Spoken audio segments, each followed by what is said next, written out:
దైవజనులకు, పెద్దలకు, దేవుని సేవకులకు అందరికీ కూడా మన రక్షకుడు, విమోచకుడైన యేసు క్రీస్తు వారి యొక్క శ్రేష్టమైన నామమున ప్రత్యేక వందనాలు తెలియజేస్తున్నాం. అవును. చెరువు నుండి జూమ్ కార్యక్రమం జరిగిస్తున్నటువంటి సహోదరులు మరి బర్నబాస్ గారికి కూడా ప్రత్యేక వందనాలు తెలియజేస్తున్నాం. మనము 4491వ దినమున మనం చేరి వచ్చాం. మరి ఈ ఉదయకాలమున ఈ రీతిగా మనం చేరటానికి దేవుడు కృపను అనుగ్రహించాడు. మరి ప్రారంభ ప్రార్థన జి ప్రభుదాస్ గారు కర్నూలు నుంచి ప్రార్థన చేస్తారు. ప్రభుదాస్ అన్న వందనాలు. వందనాలన్నా. ప్రారంభ ప్రార్థన చేయండి అన్న. ప్రార్థన చేసుకుందాం. కృపాశక్తి సంపూర్ణుడా, కరుణావాత్సల్యుడా, మా జీవాధిపతి, స్తోత్రములోనన్నా మా రక్షకుడు, మా ప్రభు నీ ప్రియకుమారుడు యేసుక్రీస్తుల వారి ఘనమైన పూజ్యమైన నామములో మిమ్మల్ని గణపరిచి పూజించి హెచ్చించుకొని ఆడుతున్నాం. అయోగ్యులైన మా పట్ల మీరు చూపిన మీ మహాకృపను జ్ఞాపం చేసుకుని గణపరుస్తున్నాం. మా హృదయం వారా కృతజ్ఞతా స్తోత్రముడు చెల్లిస్తున్నాం. నాన్న దయగల దేవ, సమయంలో నడిపిస్తున్నాం. పెద్దలు, ప్రియులు విగ్రహాలను బట్టి, కుటుంబాన్ని బట్టి, తన పరీక్షను బట్టి గణపరుస్తున్నాం. జ్ఞాపం చేసుకోండి. చక్కగా నడిపించడానికి మీ ఆలోచనలు, మీ జ్ఞానం అనుగ్రహించండి. వాక్యం అందించవలసిన దాసులు సరే మరి జీవాల అబ్రాహ్మను బట్టి త్వరలో ప్రార్థిస్తున్నా. దాసుడు మరి ఇంగ్లీషులో బోధిస్తుండగా తెలుగులోకి రూపాస్ బ్రదరు తర్జుమా చేస్తుండగా మీ దాసులు మీరు బలపరచండి. చక్కటి సమయాన్ని అనుగ్రహించండి. జూమ్లో ఎలాంటి డిస్టర్బెన్స్ లేకుండా కూడా చూపండి నాన్న. కూడిక ఆది అంతమై మీరే నడిపించండి నాన్న. కృప చూపండి. దినమున లోకమంతా నాన్న గుడ్ ఫ్రైడేగా నేను గణపరుస్తుండగా, నేను కొనియాడుతుండగా అది మీరు జ్ఞాపం చేసుకోండి. దినమంతటా ఆశీర్వదకరంగా ఉండటానికి మీరే సహాయం దయచేయమని ప్రార్థిస్తున్నాం. తేడా మరి జూమును ఈ సమయాన్ని మీ కరుణాస్తములకు చెప్తున్న జ్ఞాపం చేసుకుని నాకు కూడా అనుగ్రహించిన సమయాన్ని బట్టి గణపరుస్తూ అడిగి ఊహించట కంటే అత్యధికము దైత్యం మా విమోచకుడు నీ ప్రియకుమారుడు యేసుక్రీస్తు నామమున ప్రార్థించి ప్రారంభిస్తున్నాం. పరలోకమందున్న పరమ తండ్రి, ఆమేన్. ప్రార్థన చేసినటువంటి సహోదరులు జి ప్రభుదాస్ అన్నకు ప్రత్యేక వందనాలు తెలియజేస్తున్నాం. మరి ఈ సమయంలో మనకు పాట పాడటానికి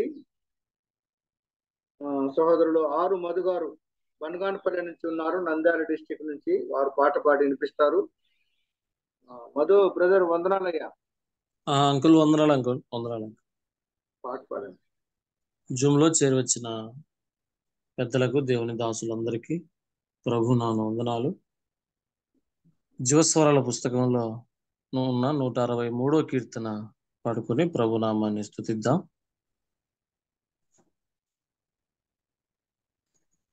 అతి శ్రేష్ఠుడా, అద్వితీయుడా, నిన్నెవరితో పోల్చి చూతును, అసమానమైన నీదు ప్రేమను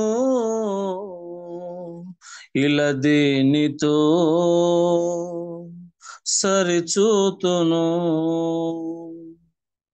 నా ప్రేమ మూర్తి యేసు నీవుండగా నేనింక వేరేమి కోరుకుందును. నా ప్రేమ మూర్తి యేసు నీవుండగా నేనింక వేరేమి కోరుకుందును. అతి శ్రేష్ఠుడా, అద్వితీయుడా, నిన్నెవరితో పోల్చి చూతును, అసమానమైన నీదు ప్రేమను ఇలా దేనితో సరిచూతును. నా కోసమే ఆ సిల్వలో ఎన్నెన్ని బాధలు అనుభవించినావో, నా కోసమే ఆ సిల్వలో ఎన్నెన్ని బాధలు అనుభవించినావో, మరణంబునందునంతగా నీ ప్రేమ చూపినావుగా, మరణంబునందునంతగా నీ ప్రేమ చూపినావుగా, నీ ప్రేమ చూపినావుగా. అతి శ్రేష్ఠుడా, అద్వితీయుడా, నిన్నెవరితో పోల్చి చూతును. అసమానమైన నీదు ప్రేమను ఇలా దేనితో సరిచూతును. ఇహలోకపు మమతలన్నయు నీ ప్రేమ ముందు బహు స్వల్పమే. ఇహలోకపు మమతలన్నయు నీ ప్రేమ ముందు బహు స్వల్పమే. ఇలలోని సంపదలన్నీయు నీ ఎదుట చూడ అల్పమే. ఇహలోని సంపదలన్నీయు నీ ఎదుట చూడ అల్పమే, నీ ఎదుట చూడ అల్పమే. అతి శ్రేష్ఠుడా, అద్వితీయుడా, నిన్నెవరితో పోల్చి చూతును. అసమానమైన నీదు ప్రేమను ఇలా దేనితో సరిచూతును. ఇలా నన్ను కన్నా తల్లి కన్నను విలువైన ప్రేమ చూపించినావే. ఇలా నన్ను కన్నా తల్లి కన్నను విలువైన ప్రేమ చూపించినావే.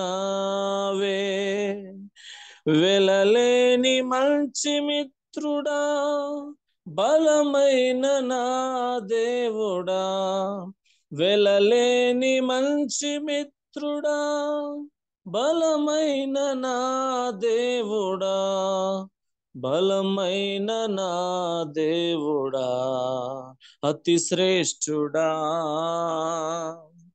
అద్వితీయుడా, నిన్నెవరితో పోల్చి చూతును. అసమానమైన నీదు ప్రేమను ఇలా దేనితో సరిచూతును. నా ప్రేమ మూర్తి యేసు నీవుండగా నేనింక వేరేమి కోరుకుందును. నా ప్రేమ మూర్తి యేసు నీవుండగా నేనింక వేరేమీ కోరుకొందును. అతి శ్రేష్ఠుడా అద్వితీయుడా నిన్నెవరితో పోల్చి చూతును. అసమానమైన నీదు ప్రేమను ఇలా దేనితో సరిచూతును. అంకుల్ వందనాలు అంకుల్. అంకుల్ మ్యూట్లో ఉన్నారు అంకుల్. వందనాలయ్యా. చక్కటి పాట పాడి వినిపించినటువంటి సహోదరులు మధు గారికి ప్రత్యేక వందనాలు తెలియజేస్తున్నాం. మరి ధారావాహికంగా మన మధ్యలో వాక్యం అందిస్తూ ఉన్నటువంటి బ్రదర్ జోయల్ అబ్రామ్ గారు సాధ్యా నుండి వాక్యం అందిస్తున్నారు ఇంగ్లీష్ లో. అలాగే తెలుగులో కూడా బ్రదర్ రూపసు గారు హైదరాబాద్ నుంచి తర్జుమా చేస్తారు. దానికంటే ముందుగా మన మధ్యలో ఉన్నటువంటి పెద్దలు దేవదానం కొల్లూరి బొంబాయి నుంచి వారు ప్రార్థనలో నడిపిస్తారు. అంకుల్, దేవదానం అంకుల్ వందనాలు. వందనాలన్నా. ప్రార్థన చేయండి. ప్రార్థన చేస్తాం. అద్వితీయుడా అసమానుడైన మా దేవా, మీ ప్రేమకు సాటి నాయన, ఈ ఉదయ కాలమున మీ పిల్లమైన మమ్మను మీ పాసలను నడిపించినందుకై స్తుతులు చెల్లిస్తున్నాం.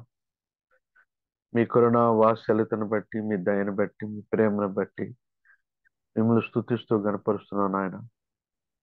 మమ్మల్ని అందరినీ మీ కృపారెక్కల నీడ కింద భద్రపరిచారు, మీ పాసన్నిధికి నడిపించారు. మీరు అనుగ్రహించే కృపను పొందటానికి ఈ ఉదయ కాలం మమ్మల్ని అందరినీ మీ పాసలను నడిపించాను ఆయన. మీకు స్తోత్రాలు. నడిపించున్న మీ దాసులు ఇశ్రాయేలు గారిని బట్టి వందనాలు. మరి ఇదనమైన వాక్యం కొరకై మీరు సిద్ధపరిచిన జోయల్ అబ్రామ్ గారిని బట్టి, అలాగే తర్జుమా చేస్తున్న మీ దాసులు రూపసన్న గారిని బట్టి కూడా స్తుతులు చెల్లిస్తున్నాం. మరి చేరి వచ్చిన ప్రతి కుటుంబాన్ని దీవించండి, ఆశీర్వదించండి. ఇప్పుడు వాక్యంలోకి వెళ్తుండగా మీ దాసుని బలముగా వాడుకొని మీ దాసుని నోట మీ మాటల నుంచి మహిమాగ్నత ప్రభావం కలిగించుకోనమని, ఆ మాటల ద్వారా మేము అందరం మేలు పొందగలుగుతూ కృప చూపండి, దేవునితో నింపండి. మా ప్రభువును మా రక్షకునైన యేసుక్రీస్తు పరిశుద్ధ నామమున స్తోత్రం చెల్లించి వేడుకొని ప్రార్థన చేస్తున్నాం తండ్రి. ఆమేన్. ఆమేన్.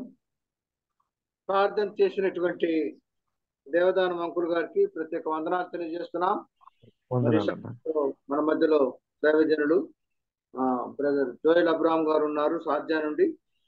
అండ్ తెలుగులో తర్జుమా చేయటానికి బ్రదర్ కేజే రూపస్ గారు ఉన్నారు హైదరాబాద్ నుంచి. We are invited. Welcome to both sir. Brother Joel Abram.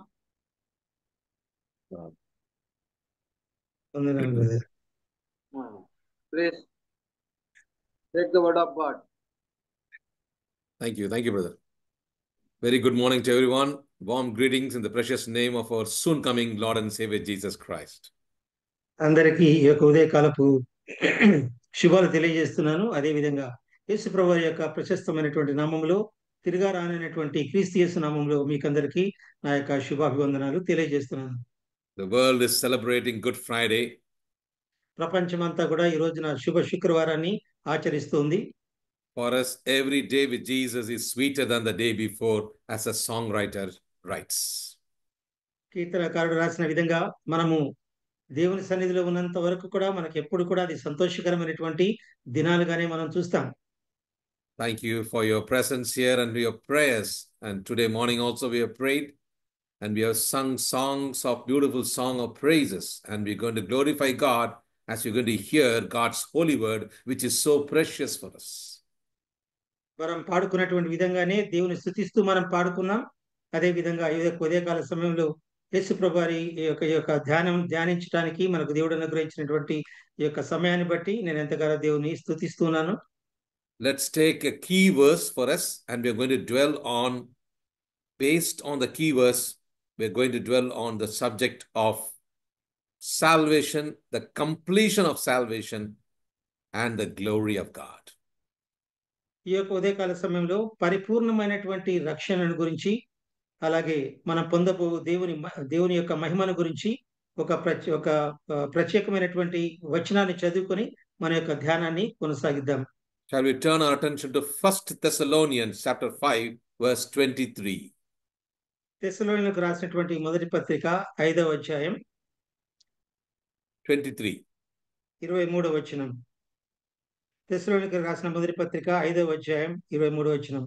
సమాధానకర్తయగు దేవుడే మిమ్మును సంపూర్ణముగా పరిశుద్ధపరచునుగాక, మీ ఆత్మయు జీవమును శరీరమును మన ప్రభువైన యేసుక్రీస్తు రాకడయందు నిందారహితముగాను సంపూర్ణముగాను ఉండునట్లు కాపాడబడునుగాక.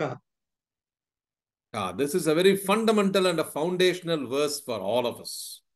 మనకందరికీ కూడా ఇది ప్రాముఖ్యమైనటువంటి ఒక మూలమైనటువంటి వచనంగా మనం చూడగలం. Because the writer, when he writes this book, this is one of the exceptional books which talks in the epistles about the return of Christ.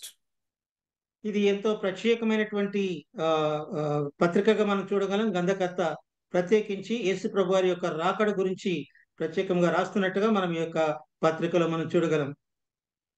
Because of Paul's being forced by persecution to leave the Thessalonica abruptly, his young converts have received very less instruction about the Christian life, but it is so specific what he told. పౌలు తెస్సలోనికీయులలో ఆయన హింస పొంది తిరిగి అక్కడి నుంచి బయలుదేరేటువంటి సమయంలో అక్కడ ఉన్నటువంటి కృతగా రక్షించబడినటువంటి ప్రియులు వారికి అంతగా వాక్యం అందించినటువంటి కారణం చేత ఆయన యొక్క పత్రిక రాస్తున్నట్టుగా మనం చూస్తున్నాం. Look at the verse very carefully. He's telling the very God of peace, sanctify you wholly. ఇక్కడ ప్రత్యేకంగా గమనించండి, ఆయన రాస్తున్నటువంటి మాట, ఆయన మిమ్మల్ని సంపూర్ణముగా పరిశుద్ధపరచబడునుగాక. Few months ago when I was speaking about this in my church, I spoke about this sanctify wholly. Then the question came, are we saved wholly for talking about sanctify you wholly? నేను గత కొన్ని నెలలుగా నా సంఘంలో మాట్లాడుతూ ఈ యొక్క సంపూర్ణముగా పరిశుద్ధపరచడం గురించి మాట్లాడుతున్నప్పుడు నాకు వచ్చినటువంటి తలంపు, మనం నిజముగా సంపూర్ణముగా పరిశుద్ధపరచబడి ఉన్నామా? When he talks about wholeness, he talks about the spirit, the soul, and the body. ఆయన మాట్లాడుతున్నటువంటి గ్రంథకర్త మాట్లాడుతున్నటువంటి మాట, మీరు సంపూర్ణముగా పరిశుద్ధపరచునుగాక దేవుడు, అలాగే మీ ఆత్మ జీవము శరీరము కూడా సంపూర్ణముగా దేవుడు పరిశుద్ధపరచునుగాక అనే వచనాన్ని మనం ఇక్కడ చూడగలం. And the writer says you should be preserved blameless, not perfect, blameless. మనము సంపూర్ణముగా చేయబడుకున్నటువంటి పరిస్థితిలో లేకపోయినా కూడాను సమగ్రమైనటువంటి ఆ యొక్క దీంట్లో ఉండటానికి ఆయన రాస్తున్నటువంటి మాట ఇక్కడ మనం చక్కగా చూడగలం. That means there is a condition there. Before the coming of Lord Jesus Christ, we should be standing, get ourselves sanctified and organized to meet him. That means we should be presenting ourselves blameless. Nobody should blame us. ప్రభు తన రాకడలో తిరిగి వచ్చినప్పుడు ఈ గ్రంథకర్త రాస్తున్నటువంటి మాట ఏంటంటే, ఆయన వచ్చినప్పుడు మనము సంపూర్ణంగా పరిశుద్ధపరచబడి మనము ఎవరు కూడా నిందలు వేయనటువంటి పరిస్థితిలో నిందారహితముగా ఆయనను ఎదుర్కోవాలనేటువంటి విషయాన్ని ఇక్కడ గ్రంథకర్త రాస్తున్నట్టుగా మనం చూస్తున్నాం. Now we're going to see each area. We're going to see salvation in the spirit, salvation in the body, salvation in the soul. All these things specifically we're going to study them now. ఇప్పుడు ప్రత్యేకించి మనము ఒక్కొక్కటిగా మన యొక్క ఆత్మలో ఉన్నటువంటి రక్షణ, మన యొక్క శరీరం అందున్నటువంటి రక్షణ గురించి సమగ్రంగా ధ్యానించాలని నేను ఆశపడుతున్నాను. Let's look at Ephesians chapter 2 verse 8. Now look at the tenses, how all these places, the words used and the tense form which is used, which will help us understand the work of salvation. ఈ యొక్క రక్షణను గురించినటువంటి ఆ యొక్క క్రియ మనలో ఏ విధంగా జరుగుతుంది అనే విషయాన్ని ఆయన భూత వర్తమాన భవిష్యత్ కాలములలో రాస్తూ ఎఫెసీయులకు రాసిన పత్రిక 2వ అధ్యాయంలో verse 8వ వచనాన్ని ఈ విధంగా రాశాడు. మీరు విశ్వాసము ద్వారా కృపచేతనే రక్షింపబడి ఉన్నారు, ఇది మీ వలన కలిగినది కాదు, దేవుని వరమే.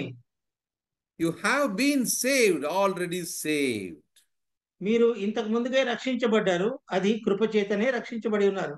Now carefully, if you read the passage from chapter 2 from verse 1 to 9, clearly what is it talking about? Which is saved? మొదటి వచనం ఎఫెసీయులకు రాసిన పత్రిక 2వ అధ్యాయం 1 నుంచి 9 వచనాలు మనం జాగ్రత్తగా గమనించినట్లయితే ఏ విధంగా మనము రక్షించబడి ఉన్నాము అనేటువంటి విషయాన్ని అక్కడ గ్రంథకర్త రాస్తున్నాడు.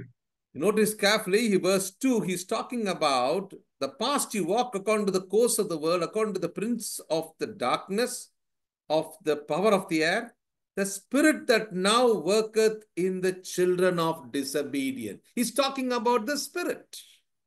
మన యొక్క ఆత్మల గురించి ఈ యొక్క గ్రంథకర్త రాస్తూ మనము రక్షించబడక మునుపు ఏ విధంగా ఉన్నామో 2వ వచనంలో రాస్తూ ఆయన అన్నటువంటి మాట, మీరు అపవాది క్రియలు చేయుచు వాయుమండల సంబంధమైన అధిపతిని అనగా అవిధేయులైన వారిని ఇప్పుడు ప్రేరేపించే శక్తికి అధిపతిని అనుసరించి ఈ ప్రపంచ ధర్మము చొప్పున మునుపు నడుచుకొంటిరి. I will show first of all the 3 verses, and again we are going to come back and study these 3 verses, and then we will be able to understand today what is required of us and what has been done for us. మనం ఈ యొక్క 3 వచనాలు ధ్యానించిన తర్వాత మనం ఏం ధ్యానించుకుందామంటే, మనము ఈ వీటి ద్వారా మనకు ఇంతకు మునుపు మనం ఎలా ఉన్నాము, దేవుడు మనకు ఏమి అనుగ్రహించాడు అనేటువంటి వాటి విషయమై మనము ధ్యానించబోతున్నాం. 1 Corinthians chapter 1 verse 18. Look at this verse. కొరింథీయులకు రాసిన మొదటి పత్రిక 1వ అధ్యాయము 18వ వచనము. Verse 18. 18వ వచనము. సిలువను గూర్చిన వార్త నశించుచున్న వారికి వెర్రితనము గాని రక్షింపబడుచున్న మనకు దేవుని శక్తి. Now here again it's talking about salvation. Now notice carefully, which are saved. It is the power of God. That means that we are talking about being saved. I think that's the same way in Telugu also. Being saved. ఆయన ఇక్కడ మన తెలుగులో కూడా చూసినట్లయితే ఇది వర్తమాన కాలంలో రాసినట్టుగా మనం చూస్తాం. అదే మాట రాస్తున్నాడు. ఏంటంటే మనము రక్షింపబడుచున్నటువంటి మనకు అనగా సువార్త అనేది మనకు అది దేవుని యొక్క శక్తిగా ఇక్కడ రాయబడి ఉంది. The first one which we saw in the spirit was justification. మొట్టమొదటిగా మనం చూసింది ఆత్మలో మనకు దేవుడు అనుగ్రహించినటువంటి ఆ యొక్క తీర్పుని గురించి మనం చూసాం. You're going to come back to the verse once again. Here we are seeing it's an ongoing process. ఈ రక్షణ అనేది మనం ఇక్కడ గమనించినట్లయితే ఇది ఎల్లప్పుడూ జరిగేటువంటి కార్యంగా మనం ఇక్కడ చూడగలం. We'll come back to this verse again. Now let's look into Matthew's Gospel chapter 10 verse 22. ఈ ఒక వాక్య భాగానికి తిరిగా వద్దాం మనం. ఈ లోపల మార్కు సువార్త Matthew మత్తయి సువార్త 10:22. 10వ అధ్యాయము 22వ వచనం చదువుకుందాం. మీరు నా నామము నిమిత్తము అందరి చేత ద్వేషింపబడుదురు, అంతము వరకును సహించిన వాడు రక్షింపబడును. Now notice what he's talking about. He that endureth to the end shall be saved. What is that salvation? జాగ్రత్తగా గమనించండి. ఇక్కడ ఏమని రాస్తున్నాడంటే అంతం వరకు సహించిన వాడు రక్షింపబడును. ఏమిటి అంతం వరకు రక్షింపబడడం అంటే అది మనం కూడా ధ్యానిద్దాం. So all the 3 verses talks about something related to saved or salvation. ఈ 3 వచనాల్లో కూడా రక్షణకు సంబంధించినటువంటి 3 రకరకాల వచనాలు మనము గమనించవచ్చు. And it's very, very important for us to understand all the 3 aspects before we could enter into the study of to meet the Lord at glory. ఆయనను క్రీస్తును మనం మహిమలో కలుసుకునేంత వరకు కూడా ఈ యొక్క 3 విషయాలను ధ్యానించడం మనకంతా సులభతరం కాదు. అది మనం ఇప్పుడు ధ్యానిద్దాం. Because salvation is spoken of in a single event, but the scripture reveals a multifaceted work of transformation in the whole person that we should not forget. ఒక విషయం మనం మర్చిపోకూడదు. ఏంటంటే రక్షణ అనేది ఒక్కసారే జరిగింది. కానీ అదే విషయాన్ని లేఖనాలలో ప్రస్తావిస్తూ రక్షణను గురించినటువంటి బహుళమైనటువంటి విషయాల గురించి ఇక్కడ రాయబడింది. Let's start from Matthew's Gospel. మనం మత్తయి సువార్త నుంచి మనము మొదలు పెడదాం. This verse which we read about is Matthew's Gospel, chapter 10. మనం ఇప్పుడు చదివినటువంటి ఈ యొక్క వాక్య భాగము మత్తయి సువార్త 15వ నుంచి మనం చదువుకున్నాం. We can see from verse 1 to 16, Jesus is very clearly talking about the mission of the 12 disciples. ఈ 10వ అధ్యాయం నుంచి మనము 14 వరకు మనం గమనించినట్లయితే యేసు ప్రభు వారు తన యొక్క శిష్యులకు ఇచ్చినటువంటి ఆ యొక్క పరిచర్యను గురించిన వివరాల్ని మనం చూడగలము. From 17th verse up to the 25th verse, he's talking about discipleship while suffering takes place. 16వ వచనం నుంచి 22 వరకు మనం జాగ్రత్తగా గమనించినట్లయితే శిష్యత్వం గురించి, వారు పొందబోయేటువంటి శ్రమలను గురించి యేసు ప్రభు వారు ఇక్కడ ప్రస్తావించినట్టుగా మనం చూడగలం. If you look at verse 7, he's talking about the kingdom of God is at hand. అని 7వ వచనంలో యేసు ప్రభు వారు మాట్లాడుతూ పరలోక రాజ్యము సమీపించున్నదని ప్రకటించిన మాట మనం చూస్తున్నాం. Look at 16th verse. Behold, I send you forth as sheep in the midst of wolf. 16వ వచనంలో గమనించినప్పుడు యేసు ప్రభు వారు చెప్తున్న మాట, తోడేళ్ల మధ్యకు గొర్రెలు పంపినట్లు నేను మిమ్మల్ని పంపుచున్నాను. So he's sending the disciples. ఆయన శిష్యులను పంపిస్తూ చెప్పినటువంటి మాటలు మనం చూస్తున్నాం. And is warning them against the persecution they're going to have.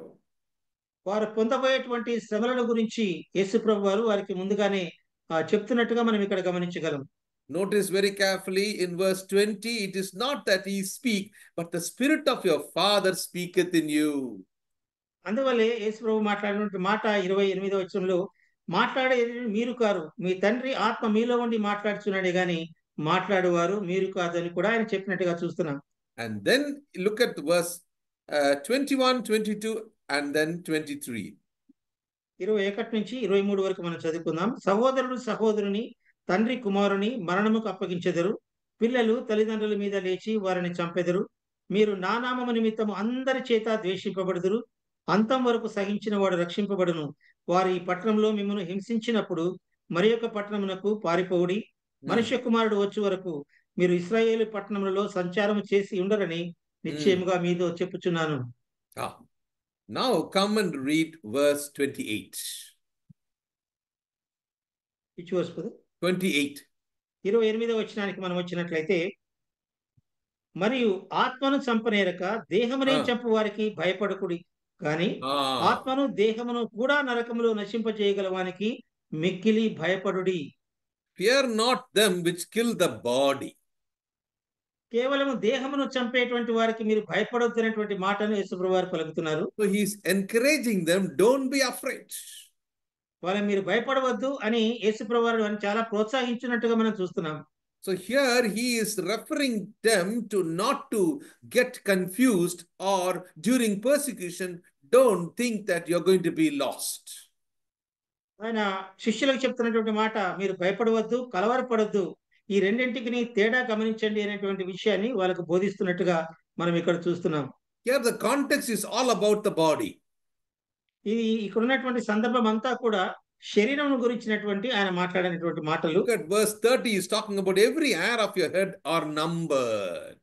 అందుకని 30వ వచనంలో ఆయన మాట్లాడుతున్నటువంటి మాట, మీ తల వెంట్రుకలన్నీ కూడా లెక్కింపబడి ఉన్నాయి అనేటువంటి మాట యేసుప్రభువు వారు పలుకుతున్నారు. He is talking about the external. బాహ్య సంబంధమైనటువంటి వాటిని గురించి యేసుప్రభువు వారు మాట్లాడుతున్నారు. So the external part of the body is our body. మనకు ఉన్నటువంటి శరీరమునకు దేహముకున్నది బాహ్య సంబంధమైంది, అది మన యొక్క శరీరముగా మనం చూడగలం. So he refers very clearly to the final deliverance of the believer at the return of Christ. అది మనం యేసు ప్రభువారు తిరుగా వచ్చినప్పుడు మాత్రమే మనకు ఆ యొక్క విడుదల, సంపూర్ణమైనటువంటి విమోచన మనకు దొరుకుతుంది అని మనం గ్రహించగలం. 31st verse he says you are more valuable. అందుకని 31వ వచనంలో మనం చూసినట్లయితే మీరు చాలా విలువైనటువంటి వారు అనేటువంటి మాట మనం గమనించగలం. So Jesus is teaching that God's faithful children are of great worth to the heavenly Father. కాబట్టి తండ్రికి మనము చాలా శ్రేష్ఠులము అనేటువంటి మాటను యేసు ప్రభువు వారు ఇక్కడ సెలవిస్తున్నారు. So the physical endurance and the trials we go through, it is only physically and bodily. కాబట్టి మనము ఈ యొక్క మనము పొందబోయేటువంటి శ్రమలన్నీ కూడా, హింసలన్నీ కూడా మనము ఈ శరీరమందు భౌతికంగానే మనం పొందుతూ ఉన్నాము. the endurance of the body will reflect that our faith which is inside is not disturbed. మనము సహిస్తున్నటువంటి ఈ యొక్క హింస, బాధ అవన్నీ కూడా మన యందున్నటువంటి విశ్వాసాన్ని వ్యక్తపరుస్తూ ఉంది. Let's see another core reference for us to better understand Romans chapter 8 verse 23. Look at this verse. దీనికి సంబంధించినటువంటి వచనాన్ని మనము రోమీలకు రాసిన పత్రిక 8వ అధ్యాయంలో మనం ఒకసారి చూద్దాం. Chapter 8 verse 23. 23వ వచనాన్ని మనం చదువుతున్నాం. అంతేకాదు ఆత్మ యొక్క ప్రథమ ఫలము పొందిన మనము కూడా దత్తపుత్రత్వము కొరకు అనగా మన దేహము యొక్క విమోచనము కొరకు కనిపెట్టుచు మనలో మనము మూలుగుచున్నాము. Now what he's telling is talking about the groaning which we already discussed about it many months ago. కొన్ని వారాల క్రితము లేదా నెలల క్రితం మనం ధ్యానించాము. మనలో మనము మూలుగుచున్నాము అనేటువంటి మాట మనము ధ్యానించాము. And the body also is waiting to come out of it. మన శరీరం కూడా అందులో నుంచి బయటికి రావాలని ప్రయత్నిస్తున్నట్టు కూడా మనం చూస్తాం. But when we are living, what we are supposed to do? కానీ మనము జీవిస్తున్నప్పుడు మనం ఏమి చేయాలో ఒకసారి చూద్దాం. Verse 13. Romans 8:13. మరియు ఎవరిని ముందుగా నిర్ణయించినో వారిని పిలిచెను, ఎవరిని పిలిచెనో వారిని నీతిమంతులుగా తీర్చెను. 13వ వచనం. మీరు శరీరానుసారముగా ప్రవర్తించిన ఎడల సావవలసిన వారు ఎందురు గాని ఆత్మ చేత శరీర క్రియలను చంపిన ఎడల జీవించెదరు. What are we supposed to do? మనం ఏమి చేయాలి ఇక్కడ? We should mortify the deeds of the body. మనము శరీర క్రియలను చంపివేయాలి అనేటువంటి మాటను మనం ఇక్కడ చూస్తున్నాం. Crucified is different from mortified. సిలువలో చనిపోవటము, మరణించడము, సిలువలో మరణించటం వేరు, లేదంటే తర్వాత మర్చమైన శరీరాన్ని ధరించుకోవడం వేరు. Crucified is only once, but mortified is repetitive. సిలువలో చనిపోవడం అనేది ఒక్కసారే జరిగింది, కానీ శ్రమలు పొందటము అనేది నిరంతరము జరుగుతున్నటువంటి ప్రక్రియగా మనం చూడగలం. That is what Apostle Paul in this writing in chapter 8, he makes it very clear. అందుచేతనే అపోస్తలుడైన పౌలు ఈ యొక్క 8వ అధ్యాయంలో చాలా వివరంగా ఆయన రాస్తున్నట్టుగా మనం చూస్తున్నాం. We are the member of the body.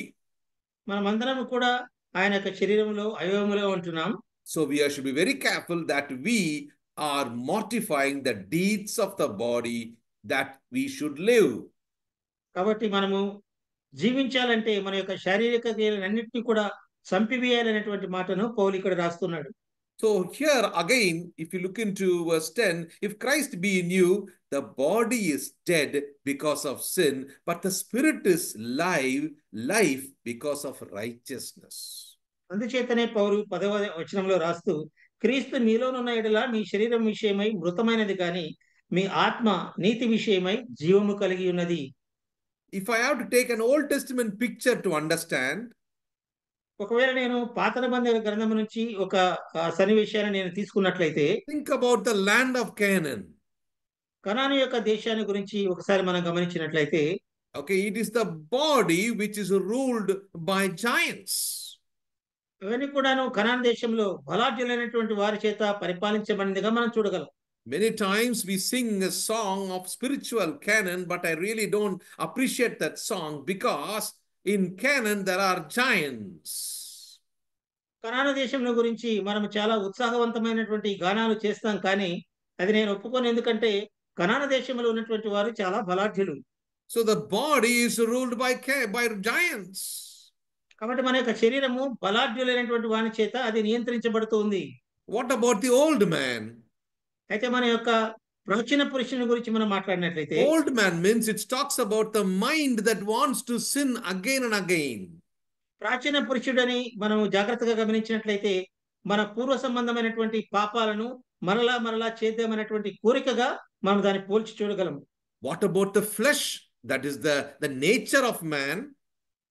మన యొక్క మానవుని యొక్క ఆ శరీర సంబంధమైనటువంటి ఆ యొక్క ఇచ్చలు ఏంటంటే, it is just like the gang of robbers. అది ఎలా ఉంటుందంటే ఒక దొంగల ముఠాగా ఉన్నట్టుగా మనం గమనించగలం. So whenever a sin comes, this gang of robbers are coming there to rob us, but the Spirit which is within us, sealed by the Holy Ghost, is telling, no, don't go. కాబట్టి ఒక బందిపోటు దొంగలు ఏ విధంగా అయితే దోచుకోవడానికి వస్తారో, ఎప్పుడైతే మనము పాపాన్ని ఎదుర్కొంటామో మనందున్నటువంటి ఆత్మ దాన్ని నివారించి మనం పాపములో పడకుండా అది నివారిస్తుంది. That is what the background we have to keep in mind when we're reading chapter 8. కాబట్టి ఈ యొక్క 8వ అధ్యాయాన్ని మనం ధ్యానిస్తున్నప్పుడు ఈ యొక్క సన్నివేశాన్ని మనం దృష్టిలో ఉంచుకొని చదవలసిన వారమై ఉంటున్నాం. Look at verse 5. 5వ వచనాన్ని చూస్తే, శరీరానుసారులు శరీర విషయముల మీద మనస్సుంతురు, ఆత్మానుసారులు ఆత్మ విషయముల మీద మనస్సుంతురు, శరీరానుసారమైన మనస్సు మరణము. Verse 6. ఏలైనగా ఆత్మానుసారమైన మనస్సు జీవమును సమాధానమునై ఉన్నది. ఏలైనగా శరీరానుసారమైన మనస్సు దేవునికి విరోధమైనది, అది దేవుని ధర్మశాస్త్రమునకు లోబడదు, ఏ మాత్రమును లోబడనేరదు. Carnal mind is enmity against God. మన శరీరానుసారమైన మనస్సు ఎల్లప్పుడూ కూడా దేవునికి విరోధముగా ఉన్నట్లుగా మనం ఇక్కడ చూస్తున్నాం. We looked into the body. మనము శరీరాన్ని గురించి మనం చూస్తున్నాం. Romans, one more verse we'll read and we'll move to the next concept now. Romans chapter 6 verse 6 talks about knowing this, that the old man is crucified, the body of sin is destroyed. ఒకసారి మనము రోమీయులకు రాసిన పత్రిక 6వ అధ్యాయం 6వ వచనం చదివిన తర్వాత మిగతా వాక్య భాగానికి వెళ్దాం. ఏమనగా మనమికను పాపమునకు దాసులను కాకుండానట్లు, పాప శరీరము నిరక్తమగునట్లు మన ప్రాచీన స్వభావము ఆయనతో కూడా సిలువ వేయబడినని ఎరుగుదుము. Verse 12. 12వ వచనం చూస్తే, కాబట్టి శరీర దురాశలకు లోబడినట్లుగా చావునకు లోనైన మీ శరీరమందు పాపమును ఏలనీయకుడి. Let not sin reign in your mortal body. He's making it clear. చాలా స్పష్టంగా రాస్తున్నటువంటి మాట, మీ యొక్క శరీరమందు పాపమును ఏలనీయకుడి. Verse 13. Yield yourself, yield what? Your members as instruments of unrighteousness unto sin, but yield yourself unto God that are alive. Alive from what? From dead. Your members of instrument, which is called righteousness unto God. 13వ వచనం ఆయన చక్కగా రాస్తున్నటువంటి మాట, మరియు మీ అవయములను దుర్నీతి సాధనములుగా పాపమునకు అప్పగింపకుడి, అయితే మృతులలో నుండి సజీవులం అనుకుని మిమ్మల్ని మూరే దేవునికి అప్పగించుకునుడి, మీ అవయములను నీతి సాధనములుగా దేవునికి అప్పగించుడి. So very clearly we saw, mortify the deeds of the body so that we could also get ourselves from the outward influence. The outward influence is there because we are still in the nature of sin. We are still in the presence of sin. మనము పాపంలో ఉన్నటువంటి సందర్భంలో మనం జీవిస్తున్నాం కాబట్టి మన యొక్క శరీర క్రియలన్నిటిపైన ఎప్పుడూ దాడి జరుగుతున్నప్పుడు ఆత్మ చేత వాటిని జయించవలసినటువంటి వారమై ఉంటున్నాం. Look at 1 Corinthians chapter 1 verse 18, which we read now. ఇంతకుముందు చదివినటువంటి కొరింథీయులకు రాసిన మొదటి పత్రిక 1వ అధ్యాయం 18వ వచనాన్ని మనం చూసినట్లయితే, there we read మనం అక్కడ చదివినటువంటి మాట, the preaching of the గురించిన cross. వార్త నశించుచున్న వారికి వెర్రితనము గాని రక్షింపబడుచున్న మనకు దేవుని శక్తి. Oh yes, look at the context of what Apostle Paul is teaching here. ఇక్కడ అపోస్తలుడైన పౌలు ఏ సందర్భంలో దాన్ని రాస్తున్నాడో మనం గమనించినట్లయితే, he is talking about two groups of people here. ఇక్కడ రెండు కోవకు చెందినటువంటి వారిని గురించి ఇక్కడ అపోస్తలుడైన పౌలు మాట్లాడుతున్నాడు. One group is perishing, one group is being saved. Look at that. మన జాగ్రత్తగా దాన్ని చూస్తే కొంతమంది అయితే నశించిపోతున్నారు, కొంతమంది అయితే రక్షింపబడుతున్నారు. So he makes a difference between both the groups. ఈ రెండు కోవకు చెందిన వారిని ఆయన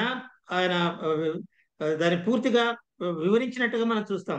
And he very clearly talks about which are saved. Which means, చక్కగా రాసినటువంటి మాట, ఎవరు రక్షించబడుతున్నారు అనేది కూడా పౌలు రాశాడు. and which are being saved. That means ongoing process is there. ఎల్లప్పుడూ నిరంతరము జరిగేటువంటి ప్రక్రియ గురించి పౌలు రాస్తూ ఎవరు రక్షింపబడ్డారు, ఎవరు రక్షింపబడుతూ ఉన్నారనేటువంటి మాటను కూడా మనం చదువుకున్నాం. He didn't stop there. You see, there is a word called, it is the power of God. Notice carefully, that should be noted. మనం జాగ్రత్తగా చూస్తే అది దేవుని యొక్క శక్తి వలన మాత్రమే మనం రక్షించబడ్డామనే విషయాన్ని మనం చూడగలం.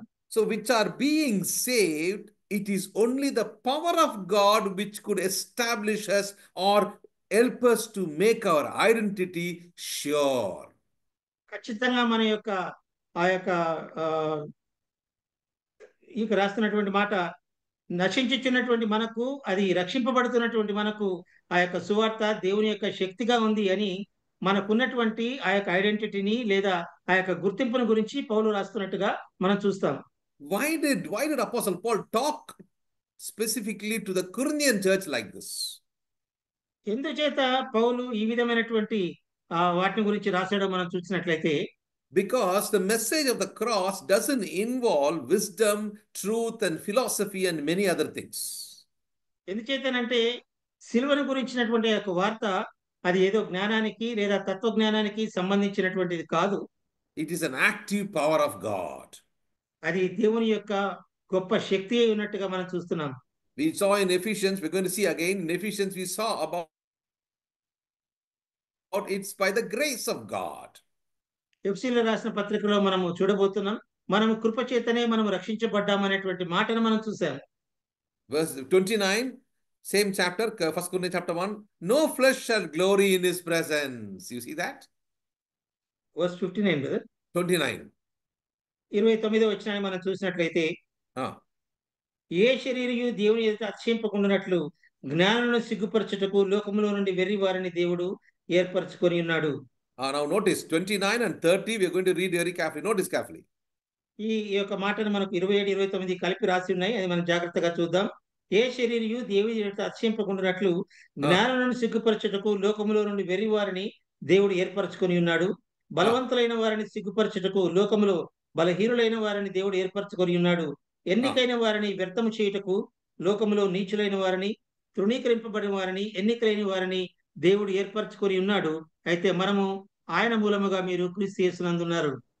Notice carefully, he is telling about no flesh shall glorify in his presence, but he is telling you are in Christ Jesus. ఇక్కడ రాస్తున్నటువంటి మాట, ఏ శరీరం కూడా దేవుని అతిశయింపకుండానట్లుగా ఆయన మనము క్రీస్తులో మనల్ని ఏర్పరచుకున్నాడు, మనం క్రీస్తునందు ఉన్నాము అనేటువంటి మాట ఇక్కడ మనం గమనించగలం. So there we saw about the body, here it is about the mind. Keep in mind. కాబట్టి జాగ్రత్తగా చూస్తే అక్కడ మనం శరీరం గురించి మనం చూసాము, ఇక్కడ మనస్సును గురించి మనం చూస్తున్నాం. And mind is part of the soul. ఈ యొక్క మనస్సు అనేది మన యొక్క ఆత్మలో ఒక భాగంగా మనం చూస్తాం.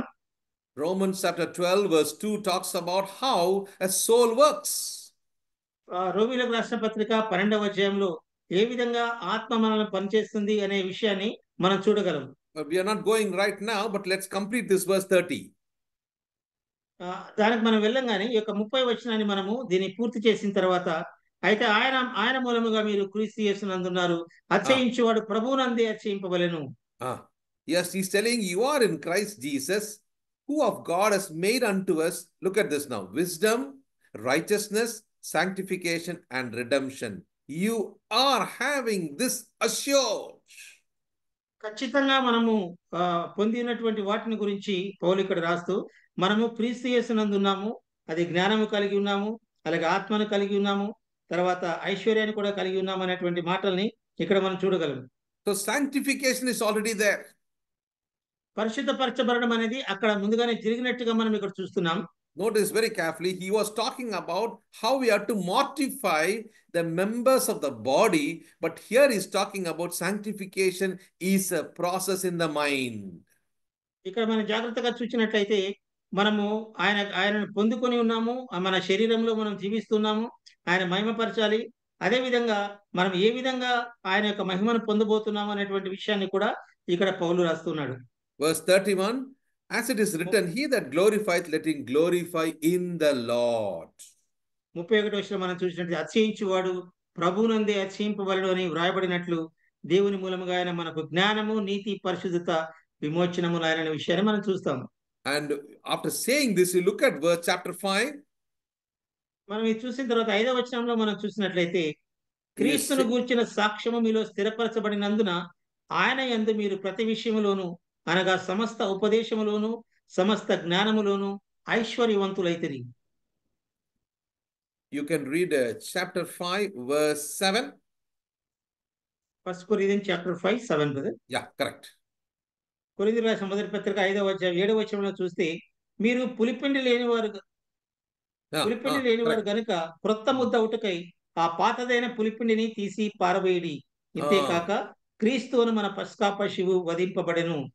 Notice very carefully, he's talking about purge out therefore the old leaven, that ye may be a new lump, as you are unleavened, for even Christ our Passover is sacrificed for us. ఇక్కడ మనం జాగ్రత్తగా చూసినట్లయితే క్రీస్తు అనేటువంటి పస్కా పశువు మన కొరకై వధించబడ్డాడు కాబట్టి పాతదైనటువంటి ఆ యొక్క పులిపిండిని మనలో నుంచి తీసివేయమని పౌలు రాస్తున్నట్టుగా చూస్తున్నాం. Now, very important for us to understand this, because when we talk about sacrifice, there are 3-4 things should be in our mind. మనము ఈ యొక్క దేవుడు తాను పొందినటువంటి ఆ యొక్క శ్రమలను గురించి ఆయనను ధ్యానిస్తూ వచ్చినప్పుడు 3-4 అంశాలు మన యొక్క దృష్టిలో మనం జ్ఞాపకం ఉంచుకోవాల్సిన వారమైన. In Adam, he clothed him with the skins of animal. That means for one man, one sacrifice is required.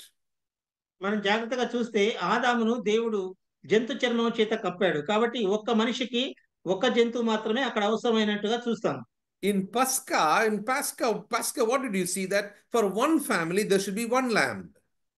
కాబట్టి ఒక్క కుటుంబానికి ఒక్క గొర్రెపిల్ల మాత్రమే అవసరమైంది.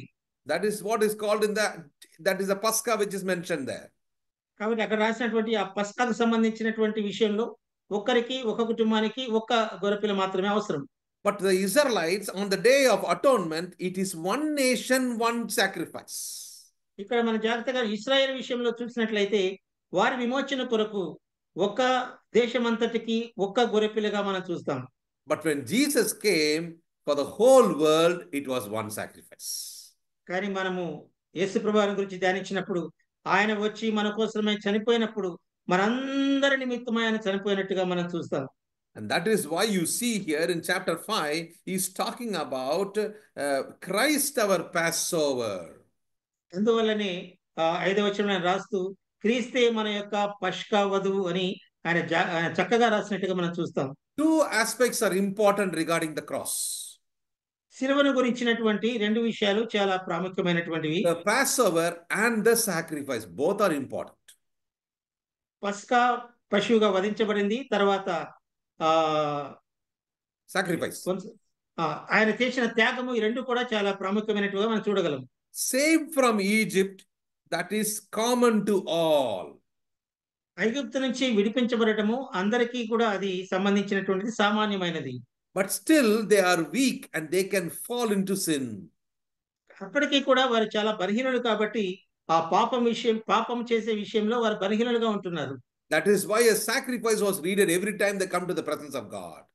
అందుచేతనే వారు ప్రతిసారి దేవుని దగ్గరికి వచ్చినప్పుడు వారు బలులు అర్పిస్తూ తమ పాప పరిహారార్థమై బలులు అర్పించినట్టుగా మనం చూడగలం. That is why when Apostle Paul was writing in chapter 12 of Romans verse 1, present your bodies a living sacrifice. అందుచేతనే అపోస్తలుడైన పౌలు రోమీయులకు రాసిన పత్రిక 12వ అధ్యాయంలో రాస్తూ మీ యొక్క శరీరములను దేవునికి పరిశుద్ధముగాను మీ అర్పించుకోనండి అని చెప్పేసి రోమీయులకు రాసిన పత్రిక 12వ అధ్యాయంలో రాసినట్టుగా మనం చూస్తాం. So here he is talking about, here in chapter 12 verse 2, he is talking about renew your mind. Being transformed, do not conform to your world, but be transformed by renewing your mind. So mind has to be renewed, then the soul will be complete, because the chapter 12 verse 2 makes it so clear. అందుచేతనే పౌలు రోమీయులకు రాసిన పత్రిక 12వ అధ్యాయము 2వ వచనంలో రాస్తూ అది చాలా clear గా చాలా సంపూర్ణంగా రాస్తున్నట్టుగా మనం చూస్తాం. ఏంటంటే మీరు ఈ లోక మర్యాదను అనుసరింపక ఉత్తమమును అనుకూలములైన దేవుని చిత్తం ఏదో గ్రహించినట్లు మీ మనస్సు మారి నూతన మగుట వలన రూపాంతరము పొందుడి అనే మాటను ఉపయోగించాడు. You can see, even for a better understanding, let's go to chapter 10 of 1 Corinthians verse 5. కొరింథీయులకు రాసిన పత్రిక 1వ అధ్యాయం 10వ వచనాన్ని ఒకసారి చూద్దాం. మనము ఇంకా కొంచెం దాన్ని అర్థం చేసుకోవడానికి. verse 10 brother. Yeah, chapter 10 verse 5. 10వ అధ్యాయము 5వ వచనాన్ని చదువుతున్నాను. అయితే వారిలో ఎక్కువ మంది దేవునికి ఇష్టలుగా ఉండకపోయేది గనుక అరణ్యములో సంహరింపబడిరి. Verse 4. అలాగే 4వ వచనం, అందరూ ఆత్మ సంబంధమైన ఒకే పానీయమును పానము చేసిరి. ఏలయనగా తమను వెంబడించిన ఆత్మ సంబంధమైన బండలోనిది త్రాగిరి. ఆ బండ క్రీస్తే. Note carefully, here he's talking very clearly. All baptized unto Moses, all ate the same spiritual meat, all drink the same spiritual rock, and that is the spiritual rock followed them. The rock was Christ. But many of them God was not pleased. ఇక్కడ పౌలు రాస్తున్నటువంటి మాట, వారు ఐగుప్తు నుంచి బయలుదేరిన తర్వాత మోషేని బట్టి మేఘంలో అందరూ ఒకే బాప్తిస్మాన్ని పొందారు, ఒకే ఆత్మ సంబంధమైనటువంటి ఒకే ఆహారాన్ని వారు భుజించారు, ఒకే పానీయాన్ని పానం చేశారు, అలాగే బండలోనిది త్రాగారు. ఆ బండ క్రీస్తే అని రాస్తున్నట్టుగా మనం ఇక్కడ చూస్తున్నాం. So note very carefully here in this passage, many of them, verse 8, some of them, verse 9, some of them, verse 10, some of them. Notice that the word is very important when he uses it here. ఈ యొక్క పదము మనం జాగ్రత్తగా గమనించినట్లయితే ఒక చోటనేమో అందరూ అందరూ అనేటువంటి మాట మనం చూస్తున్నాం, అక్కడ మరి రాస్తూ కొందరు అనేటువంటి మాటలను కూడా మనం జాగ్రత్తగా గమనించవలసిన వారమై ఉంటున్నాం. So from 7 onwards up to 10 is talking about some of them were destroyed. అందువల్ల 7వ వచనం నుంచి 10వ వచనం మనం చూస్తే కొందరు పాపం చేసి వారు శ్రమల పాలైనట్టుగా మనం చూస్తాం. So God is typically making us understand a typological study about the wilderness journey of the Israelites. ఇశ్రాయేలు యొక్క అరణ్య జీవితాన్ని గురించి చాలా సంక్షిప్తంగా ఆయన రాస్తూ మాట్లాడే మాటల్ని మనం ఈ యొక్క వచనాల్లో మనం చూడగలం. Baptism in the cloud, which represents the baptism of the Spirit, and baptism in the sea, which here represents about the baptism in the water baptism. కాబట్టి అక్కడ వారు పొందినటువంటి మేఘములో బాప్తిస్మము, తర్వాత నీళ్ళలో బాప్తిస్మము, ఈ రెండు కూడా మనము ఆత్మ సంబంధంగా మనం నీళ్ళలో పొందినటువంటి బాప్తిస్మంగా మనం గమనించగలం. When they say Israelites, here is talking about God's elect, how careful we have to be. జాగ్రత్తగా చూస్తే ఇశ్రాయేలు గురించి రాస్తూ వారు ప్రత్యేకించబడినటువంటి జనాంగము, ఏర్పరచుకున్నటువంటి జనాంగము అనేటువంటి విషయాన్ని మనం చూస్తాం. Verse 12. 12వ వచనం చూస్తే, తాను నిలుచున్నానని తలంచుకునేవాడు పడకుండానట్లు జాగ్రత్తగా చూచుకొనవలెను. Take heed. You think that you stand, take heed, you will fall. చాలా జాగ్రత్తగా మీరు ఉండండి. ఏం చేతనంటే మీరు నిలుచున్నానని అనుకుంటున్నారేమో, కానీ పడిపోకుండానట్లుగా జాగ్రత్తగా చూచుకున్నది అనేటువంటి విషయాన్ని మనం చూస్తున్నాం. It is easy for us to talk about others who are fallen, and ministers or pastors or teachers. It is easy for us to find fault with them and their families. But take care, for anybody, fall can take place. మనం చూస్తే మనం చాలా సార్లు పాస్టర్ల గురించి, తర్వాత సంఘ పెద్దల గురించి, వారి కుటుంబాల గురించి వారి పడిపోతున్నారని మనం మాట్లాడవచ్చు. కానీ అది మన విషయానికే వస్తే మనం పడిపోకుండా ఉండినట్లు, మనం నిల్చున్నామని తలంచుకుంటే పడిపోకుండా జాగ్రత్తగా ఉండాలనే విషయాన్ని ఇక్కడ పౌలు ప్రస్తావిస్తున్నట్టుగా చూస్తున్నాం. And he's talking about in the 13th verse, a comforting verse for the believers in Corinth. అందువల్ల 13వ వచనంలో ఆయన విశ్వాసులందరికీ కూడా చాలా ఓదార్పును, ఆదరణను కలిగించేటువంటి మాట కూడా ఆయన మాట్లాడాడు. God is faithful, who will tempt, who will not be suffered. You will not be allowed to suffer more than your capacity. ఆయన మాట్లాడినటువంటి మాట, దేవుడు నమ్మదగిన వాడు, మీరు సహింపగలిగినంత కంటే ఎక్కువగా ఆయన మిమ్మల్ని శోధింపబడనీయడు. అంతేకాదు సహింపగలుగుటకు ఆయన శోధనతో కూడా తప్పించుకొని మార్గమును కలగజేయును అని మనం చూస్తాం. So he's preparing them and telling them in verse 31, he says that do all to the glory of God, because the main objective of a believer's life is to please God and promote his glory. ఎందువల్ల ఈ మాట ఆధారకరమైన ఆయన మాట్లాడుతున్నాడంటే, మనము విశ్వాసులంగా ఎప్పుడు కూడా దేవుని మహిమపరిచే వారంగా ఉండాలి కాబట్టి ఈ విషయాలన్నీ కూడా ఆయన ప్రస్తావిస్తున్నాడు. Now let's come to Ephesians, where we started, chapter 2 verse 8. మనం ఎక్కడైతే మనం మొదలు పెట్టామో ఎఫెసీయులకు రాసిన పత్రిక, that is our ID card of a believer, which talks about the spirit.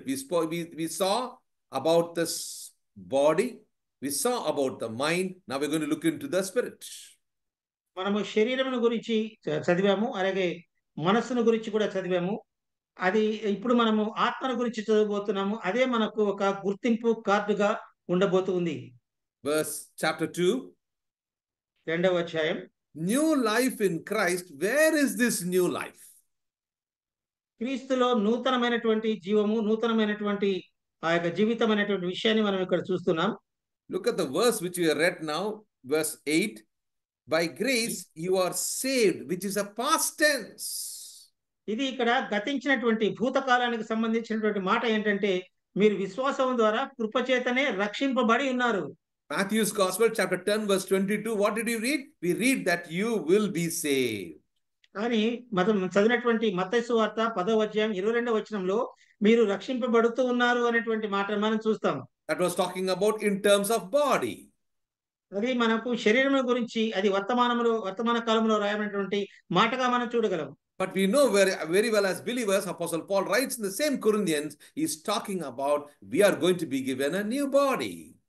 Glorified ఇక్కడ body. ఆయన కొరింథీయులకు రాస్తూ పౌలు రాసినటువంటి మాట, మనము నూతన శరీరమును ధరించుకొని ఏ విధంగా మనము ఆత్మలో బలపరచబడబోతున్నాం, ఆయన ఎదుర్కోబోతున్నాం అనేటువంటి విషయాన్ని ఇక్కడ రాస్తున్నాడు. But the Corinthian believers were thinking it doesn't matter, we're going to get a new body so we can live any way we like, is not the point.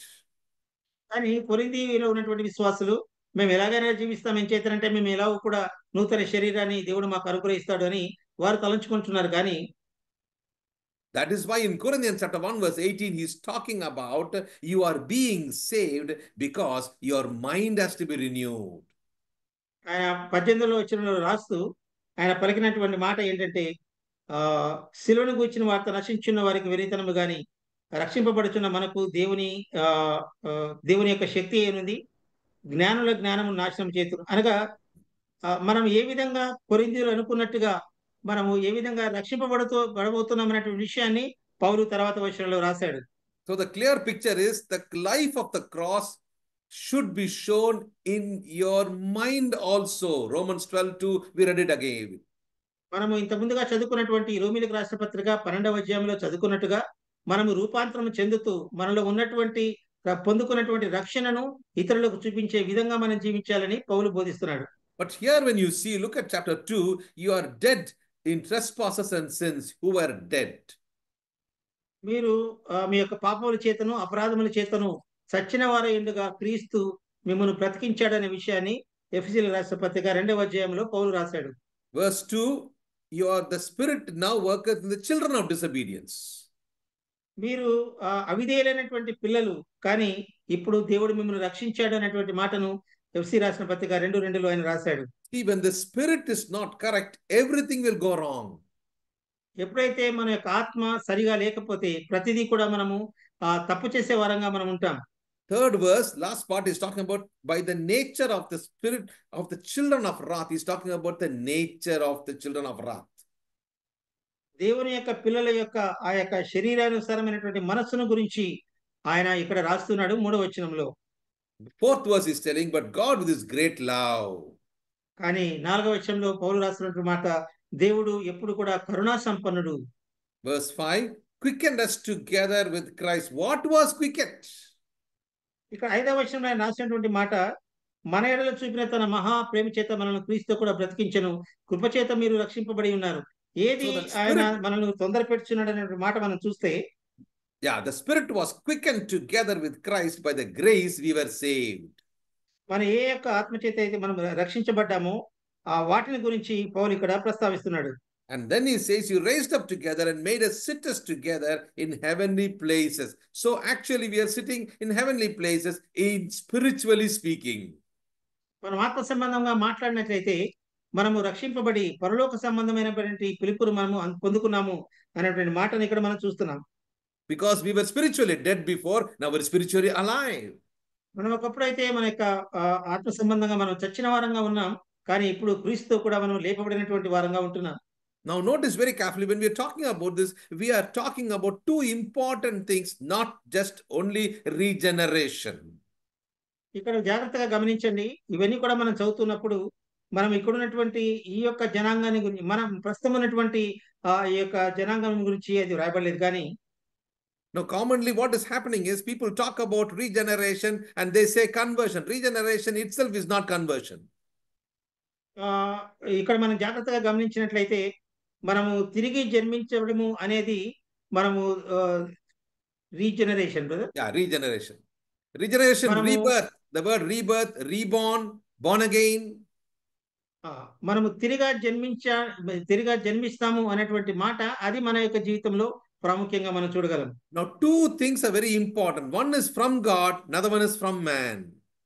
రెండు విషయాలు చాలా ప్రాముఖ్యమైనది. ఒకటి దేవుని నుంచి వచ్చింది, ఒకటి మానవుని నుంచి వచ్చింది. That is why verse 8 is very important. అందుచేత 8వ వచనం చాలా ప్రాముఖ్యమైనది. మీరు By విశ్వాసం ద్వారా grace, కృపచేతనే by రక్షింపబడి grace ఉన్నారు. you are saved through faith. మీరు కృపచేత విశ్వాసం వలన మాత్రమే మీరు రక్షింపబడ్డారు.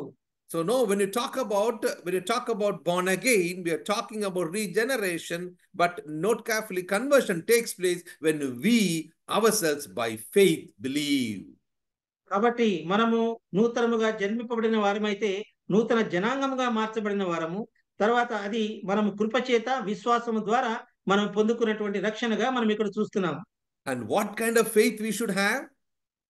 ఎలాంటి విశ్వాసాన్ని మనము కలిగి ఉండాలో చూసినట్లయితే It is the faith of Jesus. అది యేసు ప్రభువారి యందు ఉన్నటువంటి విశ్వాసము.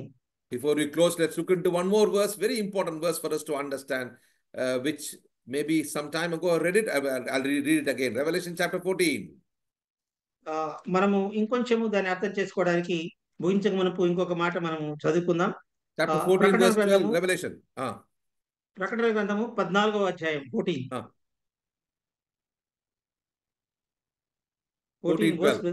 12వ వచనము. దేవుని ఆజ్ఞలను యేసును గూర్చిన విశ్వాసమును గైకొనుచున్న పరిశుద్ధుల ఓర్పు ఇందులో కనబడును. Now you can see that patience of the saints, విశ్వాసుల యొక్క ఆయన యొక్క ఓర్పును గురించి ఇక్కడ రాయబడి ఉంది. those who keep the commandment of God, దేవుని యొక్క ఆజ్ఞలు ఎవరైతే పాటిస్తారో వారిని గురించి రాయబడి ఉంది. and the faith of Jesus. అలాగే యేసునందుంచినటువంటి విశ్వాసాన్ని గురించి కూడా ఇక్కడ వ్రాయబడి ఉంది. He has given us that faith of Jesus. God has given us the faith of Jesus, which Jesus had on this earth with his God the Father. ఏ విధంగా అయితే యేసు ప్రభువారు ఈ యొక్క లోకంలో జీవించేటప్పుడు శరీరధారిగా ఉన్నప్పుడు తండ్రి పైన ఎలాంటి విశ్వాసం ఉంచాడో అదే విశ్వాసాన్ని ప్రభు మనకు అనుగ్రహించాడు. If you have that, then only we will be in heaven. ఆ విశ్వాసాన్ని మనం కలిగి ఉంటేనే మనము పరలోక రాజ్యంలో ఉండగలము. That is why verse 13 is making it clear, blessed are the dead who are dying in the Lord. అందుచేతనే 13వ వచనంలో ఆయన రాస్తూ ప్రభువునందు మృతులు ధన్యులు అని మనం ఇక్కడ గమనిస్తున్నాం. The Spirit, see that saith the Spirit. Now who is telling? The Spirit which on that day, which has sealed us, is the same Spirit which is endorsing us once again that you are in heaven. మనం తప్పకుండా పరలోక రాజ్యంలో ఉంటామనేటువంటి విషయాన్ని ఆయన తర్వాతి వచనంలో రాస్తారు. వారు తమ ప్రయాసమును మాని విశ్రాంతి పొందుదురు, వారి క్రియలు వారు వెంట పోవనని ఆత్మ చెప్పుచున్నాడు. The Holy Spirit is doing that work. అది పరిశుద్ధాత్మ దేవుడు మాత్రమే ఆ యొక్క కార్యాన్ని జరిగిస్తూ వస్తున్నాడు. Oh, my dear believers in Christ, we praise and thank God for this morning time where we can look into three aspects which is very important for the work of salvation in everybody's life, which should be complete. క్రీస్తునందు నా ప్రియ విశ్వాసులారా, మనం చదువుకున్నటువంటి యొక్క వాక్య భాగంలో 3 విషయాలు మనం ధ్యానిస్తూ వచ్చాం. అది రక్షింపబడటం గురించి, రక్షింపబడుతూ ఉండడం గురించి, మనము నిత్య రక్షణ పొందబోటు 3 గురించి మనం ధ్యానిస్తూ వస్తున్నాం. Are we enduring in the body like the disciples, trusting in his return? In our body there could be persecutions. కాబట్టి ఏ విధంగా అయితే శిష్యులు ఆయన యొక్క రాకడ కొరకు ఎదురు చూస్తూ తమ యొక్క ఈ లోక జీవితంలో శరీర సంబంధమైనటువంటి ఆ యొక్క హింసలన్నీ కూడా వారు సహించారో ఆ విధంగా మనం సహించి జీవిస్తున్నామా? Number 2, are you renewing your mind, taking through captivity everything and renewing it God's word? అదే విధంగా మనము మన యొక్క ఆత్మలో నూతనమైనటువంటి మనము మారు మనస్సు పొందుట ద్వారా మనము రూపాంతరం చెందేటువంటి అనుభవంలో మనం ఉంటున్నామా? Are we exercising the spirit of the gift of God by showing the fruit of the Spirit because we are sealed by the Holy Spirit? మనం పరిశుద్ధాత్మలో మనం ముద్రించబడి ఉన్నాం గనక ఆత్మ ఫలములు ఫలించటంలో మనం దేవుని మహిమపరుస్తూ ఈ లోకంలో జీవిస్తున్నామా?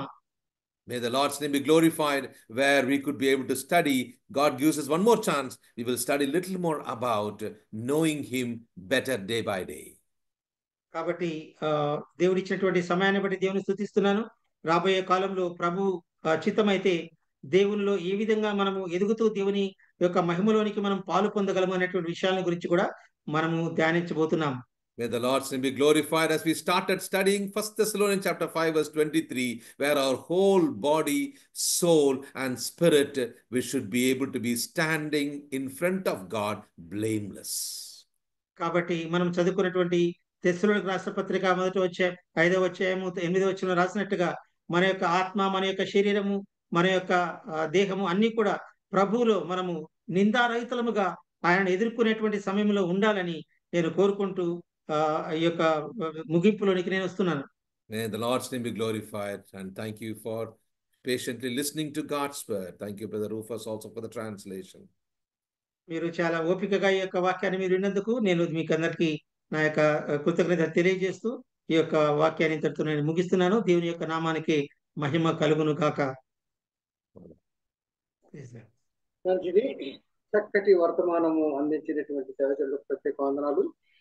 మొదటి తెస్సలోనికీయులకు రాసినటువంటి పత్రికలో 5వ అధ్యాయం 23వ వచనం చదివి దానిలో మనము దేవునికి సమాధానకర్త అయిన దేవునికి మనం సంపూర్ణంగా ఎలా ఉండాలి, పరిశుద్ధతగా ఎలా ఉండాలి, మన ఆత్మయు జీవము శరీరమును మనం ఎలాగా దానిని చూసుకోవాలనేటువంటి అంశం మీద చాలా శ్రేష్టమైన విషయాలను మాట్లాడినటువంటి దేవజనులకు ప్రత్యేక వందనాలు తెలియజేస్తున్నాం. మరి ఈ సమయంలో మరి మన మధ్యలో ఉన్నటువంటి రవి మనోహర్ అన్న ఉన్నారు. వారు ప్రార్థన చేస్తారు. తిరుపతి నుండి రవి మనోహర్ అన్న, వందనాలన్నా.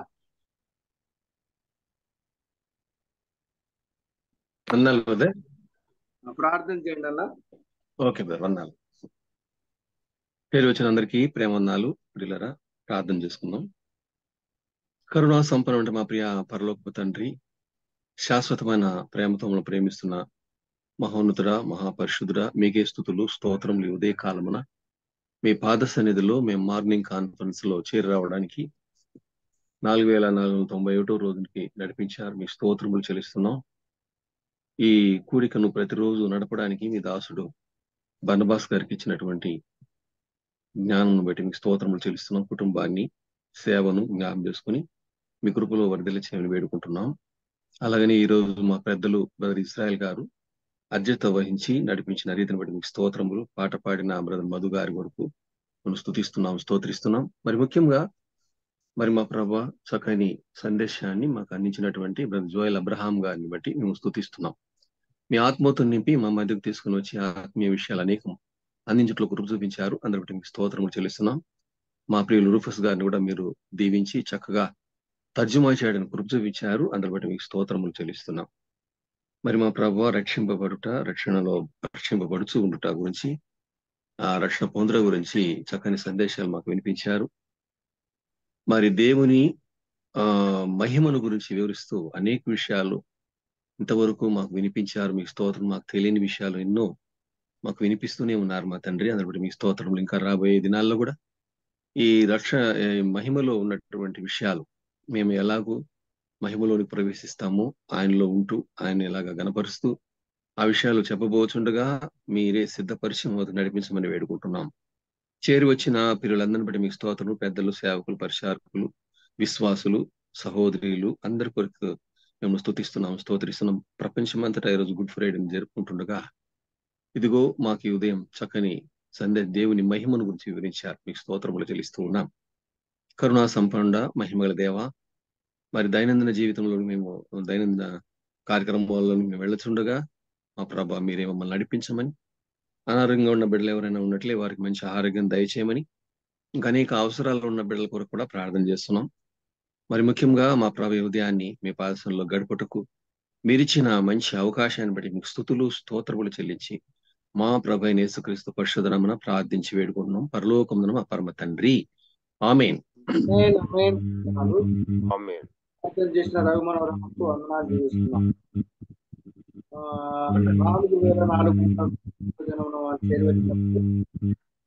మరి జూమ్ ద్వారా ప్రారంభ ప్రార్థన చేసిన అవకాశాలను, అలాగే పాట పాడి వినిపించినటువంటి మధు గారికి, ఆ వాక్యం కొరకు ప్రార్థన చేసినటువంటి పెద్దలు దేవదాన మంకుడు గారికి, వాక్యమును అందించినటువంటి జోయల్ అబ్రాహం గారికి, తర్జుమా చేసిన సహోదరుడు రూపస్ గారికి, చివరి ప్రార్థన చేసినటువంటి రవి మనోహరన్న గారికి ప్రత్యేక వందనాలు తెలియజేస్తున్నాం. మరి ఈ సమయాన్ని నాకు ఇచ్చి నడిపించడానికి సహకరించి అటువంటి దైవజనులు సేవకులు బర్నబాస్ గారికి కూడా వందనాలు తెలియజేస్తూ ఈ సమయాన్ని వారికి అప్పజేస్తున్నాము. ఏమన్నా ప్రకటనలు ఉంటే వారు ప్రకటించి ముందుకు కొనసాగిస్తారు.